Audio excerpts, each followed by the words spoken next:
Okay, once upon a time, there were two children, Ben and Emma, and every Sunday, they went to a particular Unitarian Universalist church that was situated above a particular river valley, okay?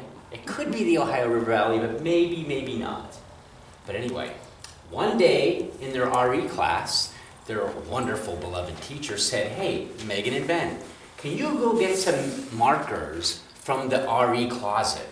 So that's what they did. They went around the corner to the RE closet. Do you have an RE closet? Do you know what that is? It's kind of a room where a bunch of supplies are. But anyway, in this church, they opened up the doors to the RE closet. And there was so much stuff in there. From the floor to the ceiling, it was packed with stuff. You couldn't fit anything else in there. RE teachers would know exactly what I'm talking about here. Because every closet I've been in for RE closet is packed with stuff. In it, there were markers, there were erasers, there were buckets, there were books, there were pencils, there was paste, there was pens, all kinds of stuff. And it smelled so good in there. Oh, they liked it. So they found the markers, they got the markers, but just as they were about to leave, they saw something that they had never seen before. Stuffed in the corner, it was very black. It had a curve to it. It was a black pot. And on the side, it had a sticker on it that said, "Be careful." They were kind of frightened. They were very frightened. They wanted to run and tell their mothers, but, Emma and Ben really didn't know what to say because their mothers were in the sanctuary that day.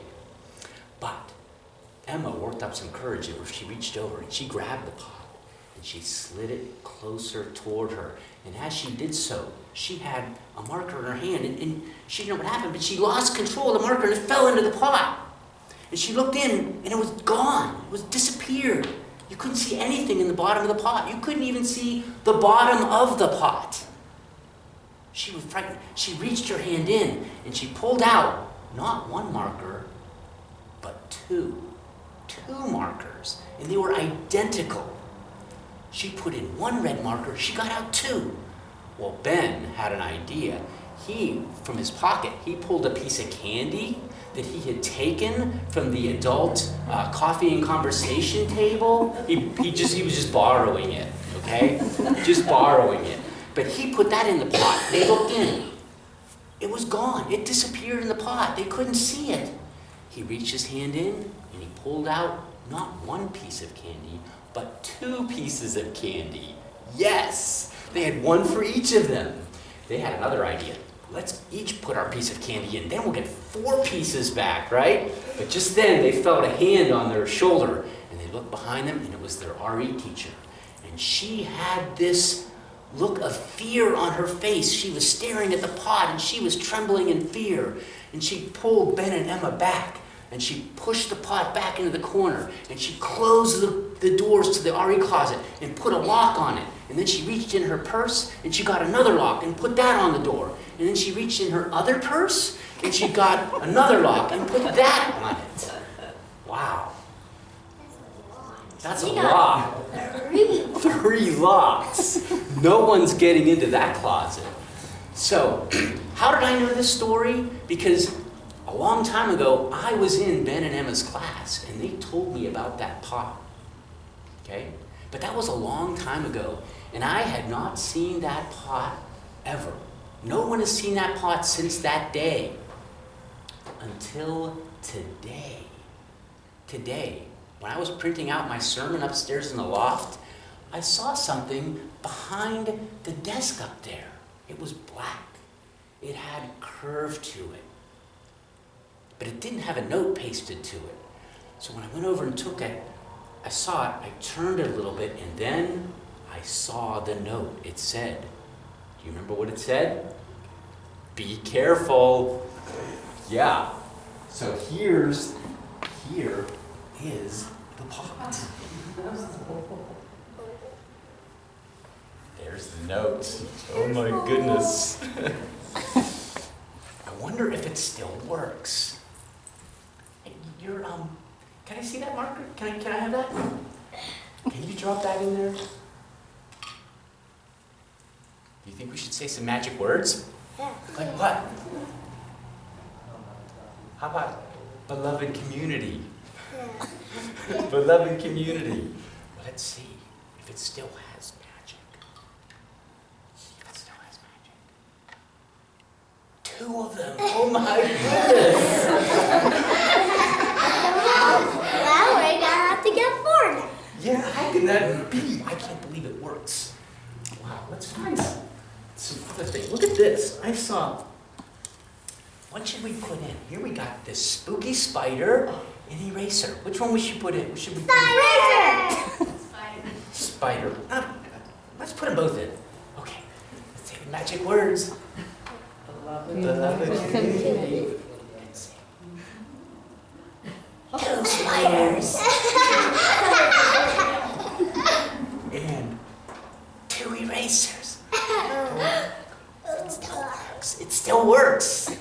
It still works. And about the pencil? Look at this. I like to play harmonica. I only have 1 harmonica. It'd be good to have 1 more, wouldn't it?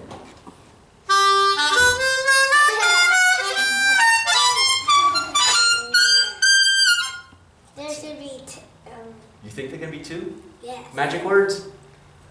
Beloved community. 2 of them. Oh my goodness. Now I got 2. We should get 4. I like him. I like how you think. All right. That's pretty amazing. Hey, what's that under there? Why don't you drop that in? Drop it in. Drop it in. Reach in, pull out. What do you got? 2 of them. Very nice. Well, you know what I think? Sometimes I think that this doesn't make sense, right? It doesn't make sense. You can't put 1 thing in and get 2 out. It doesn't make any sense. There's laws in science that say whatever you put in, you have to get out the same amount. You can't get more. But this pot kind of doesn't do that. Whatever you put in, you always get out more. That doesn't make sense. But sometimes I think that Unitarian Universalism is a lot like this doubling pot here. Sometimes I think our congregations, this congregation, can be like a doubling pot. Because my experience has been that whatever I've done on behalf of Unitarian Universalism or my congregation, I don't know why, but I always seem to get out more than what I put in. Always. It's always, never fails. So let me think about this. What if I could give more of my time to this congregation? Yeah, working on a committee, or teaching RE, or being a good RE student. I think that that would result in having a more vibrant congregation here in the Ohio Valley, where more people could be served. And what if I could give my treasure to this congregation? That means money. That means money, treasure. If I could give more money to this congregation, it might be able to offer more programs that I could attend where I could learn and grow on a daily basis. If I put that down there. We can do that. We can do that later. And let me finish. One more thing. What if we could give to our communities in forms of social justice efforts? That would result not only in a better community to help others, but also it would be a better community for us to live in, where we can learn and grow and be enriched every day of our lives. But that's just what I think. I could be wrong. What do I know? Maybe you could try it for yourselves. To maybe initiate giving and see what happens. With that, we will now sing you out to your classes with the song Go Now in Peace. Do we sing that a cappella? Yes, we do. Okay, we're going to do that. Go